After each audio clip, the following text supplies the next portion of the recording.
Vous vous êtes déjà demandé pourquoi vous n'arrivez pas à arrêter de manger ce paquet de chips goût barbecue, pourquoi vous avez des envies irrésistibles de certains aliments, ou pourquoi vous continuez de manger même si vous n'avez pas faim. Il y a quelques années, j'ai découvert que le glutamate monosodique ou le MSG, cet exhausteur de goût qu'on retrouve dans certains produits de l'industrie agroalimentaire, pouvait avoir un impact sur notre cerveau, pouvait tromper nos signaux de satiété et nos papilles gustatives et nous pousser à trop manger et à en redemander encore et encore. Pour ma part, j'ai souvent eu l'impression d'être addict à certains trucs que je mange. Quand je commence un paquet de cookies, c'est obligé que je termine le paquet dans les minutes qui suivent sans que je m'en rende compte et sans que je réussisse à utiliser ma volonté pour arrêter d'en manger.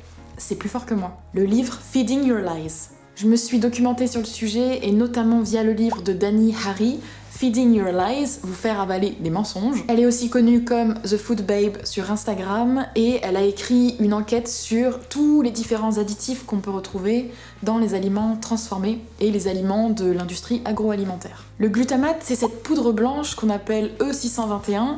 Il y a aussi plusieurs glutamates qui vont de E620 à E625 notamment, et ils ont une saveur salée que les industriels mettent dans leurs produits pour qu'on devienne accro et qu'on en rachète. On en trouve dans les chips aromatisés, goût barbecue, goût poulet rôti, dans les surimi, dans les soupes déshydratées, dans les soupes industrielles, dans certains mélanges d'épices en poudre, dans certains fromages et dans les bouillons en cubes. Bref, une cuisine que nos grands-parents, nos parents ont utilisée au début de l'ère industrielle. Ces dernières décennies, il y a eu une recrudescence de maladies chroniques, d'obésité, de troubles mentaux, de troubles neurologiques tels que Alzheimer, Parkinson et la dépression, donc ça pourrait avoir un lien, étant donné que le glutamate agit sur les cellules de notre cerveau, les neurotransmetteurs. Dans son livre, Dani Harry nous dit que le glutamate est utilisé pour augmenter notre appétit, nos envies de manger et rendre irrésistibles certains aliments, ce qui fait qu'on en mange plus qu'on en devrait. Le glutamate agit sur nos signaux de satiété qui sont faussés.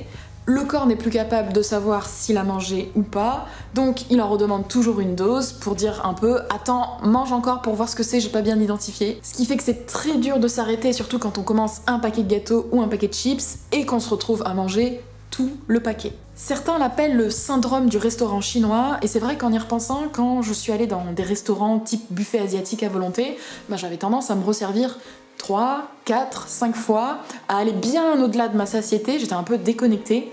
Même si j'avais plus faim, je continuais à me remplir. Et chez certaines personnes, ça peut provoquer des maux de tête, des nausées, des bouffées de chaleur, des palpitations cardiaques. Pourquoi c'est difficile de s'arrêter de manger? Dans Feeding Your Lies, Dani Harry nous dit que le glutamate est une excitotoxine connue qui s'infiltre dans la circulation sanguine et surexcite les cellules du cerveau. Voire même dans certains cas, ça pourrait être associé à la mort, mais ce sont des cas très extrêmes. En tout cas, le glutamate serait associé aux maladies neurodégénératives et les troubles neurologiques. Ce sont donc ces excitotoxines qui font que c'est très difficile de résister à certains aliments, et c'est pas parce qu'on manque de volonté. Ça vient détourner nos papilles gustatives et ça nous laisse affamés sur notre faim. D'ailleurs, c'est pas étonnant qu'il y ait de plus en plus d'obésité et de diabète, parce qu'en fait on n'arrive plus à s'arrêter de manger des trucs gras et sucrés. C'est un cycle qui peut être difficile à briser et qui va bien au-delà de la simple volonté. On pense tous avoir la capacité de contrôler ce qu'on mange, mais en vérité, l'industrie agroalimentaire nous donne envie d'aliments que normalement dans la nature, on n'envisagerait même pas. Dans son livre, Dani Harry nous apprend que le glutamate est présent non seulement dans les produits industriels que je vous ai cités au début de cette vidéo, mais aussi dans les arômes naturels qui peuvent légalement contenir du glutamate d'origine naturelle, qui est un additif qui imite le MSG. Ces arômes naturels n'ont rien de naturel, ils ont été conçus par des équipes scientifiques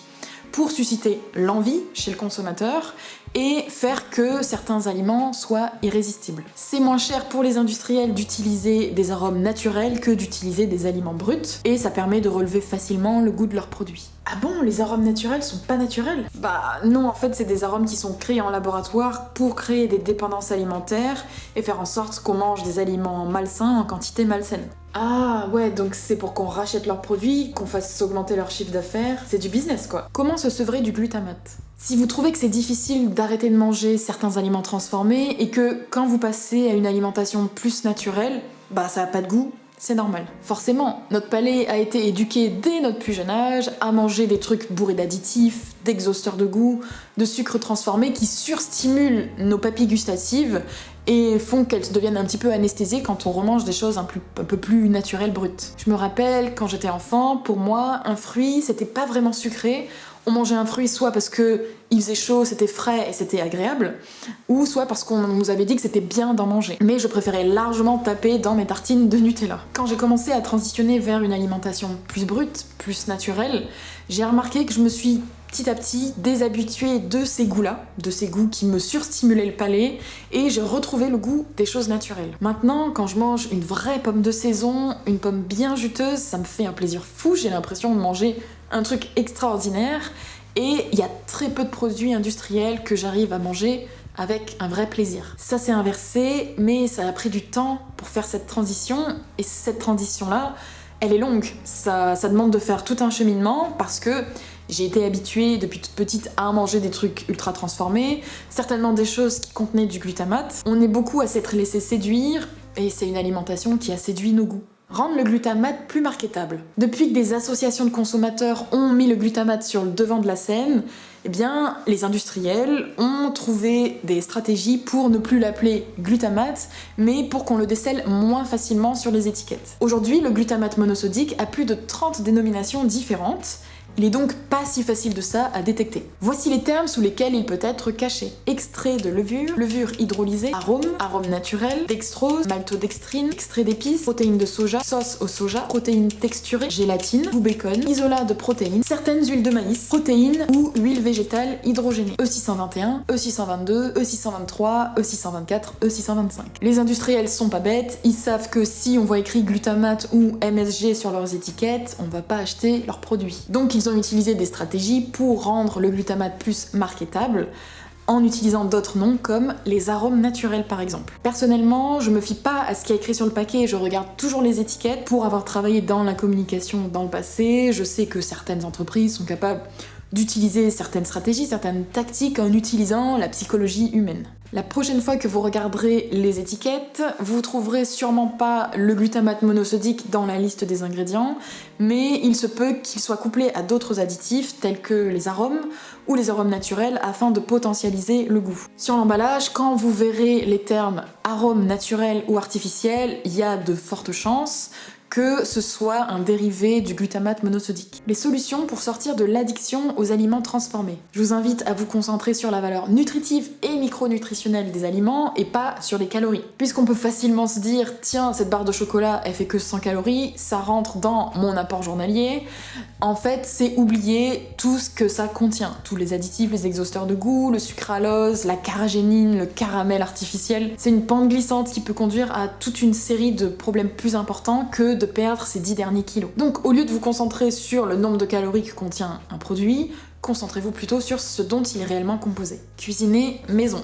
La meilleure solution, c'est de retourner dans votre cuisine et de cuisiner de vrais aliments, bruts, frais, naturels, en utilisant les ingrédients les moins transformés possibles. Ça peut paraître un peu désuet comme conseil, un peu déjà vu, et ça peut prendre du temps quand on a un emploi du temps assez chargé, quand on a le boulot, les enfants, la famille, mais les recherches sont claires, cuisiner, c'est une des meilleures choses que vous pouvez faire pour préserver votre santé et celle de vos proches. Quand vous cuisinez chez vous, vous avez le contrôle total sur les ingrédients et vous savez exactement ce que vous mettez dans votre corps. Enfin, évitez les produits allégés et choisissez des aliments bruts et végétaux. Aujourd'hui, on sait que beaucoup d'émulsifiants qu'on retrouve dans certains produits allégés peuvent éliminer les bactéries saines de notre muqueuse intestinale. Donc ça peut entraîner des inflammations, des maladies gastro-intestinales, une prise de poids. Pour nourrir vos bactéries intestinales, mangez des aliments bruts, végétaux, naturels. Et tout comme les antibiotiques qu'on utilise pour faire grossir les animaux d'élevage et qui détruisent les bactéries intestinales, ça paraît logique qu'un intestin en mauvaise santé puisse nous faire grossir. Faut pas se mentir, on vit dans un environnement où il y a abondance de techniques marketing qui sont utilisées par l'industrie agroalimentaire, en utilisant certaines ruses, certains additifs pour nous rendre dépendants de leurs produits, pour qu'on puisse en acheter encore plus. Et n'oubliez pas, des personnes dépendantes dans le passé ça a été la cigarette, aujourd'hui c'est la dépendance aux aliments transformés, et ça fait marcher tout un pan de l'économie, et ça fait tourner certaines entreprises. C'est un constat, et alors à partir de là, oui on peut pas contrôler ce que les industriels font à notre nourriture, ce qu'ils mettent dedans, mais la bonne nouvelle, c'est qu'on peut décider d'acheter ou non ces produits, on peut décider ce qu'on met dans notre corps. Les meilleurs aliments sont ceux qui vont être les plus riches en micronutriments, ceux que le corps va reconnaître parce qu'il sait qu'il a eu tous les nutriments dont il avait besoin, et c'est ce qui va nous donner ce sentiment de satiété, de bien-être après avoir mangé. D'ailleurs, dites-moi en commentaire comment vous avez fait pour essayer de sortir du cercle vicieux de la dépendance à certains aliments, je suis curieuse de voir vos réponses. En tout cas, un grand merci d'avoir regardé cette vidéo. Si le cœur vous en dit, vous pouvez vous abonner à la chaîne et partager la vidéo pour sensibiliser au sujet de l'addiction alimentaire. En attendant, prenez soin de vous, merci d'avoir regardé jusqu'au bout et je vous dis à très bientôt.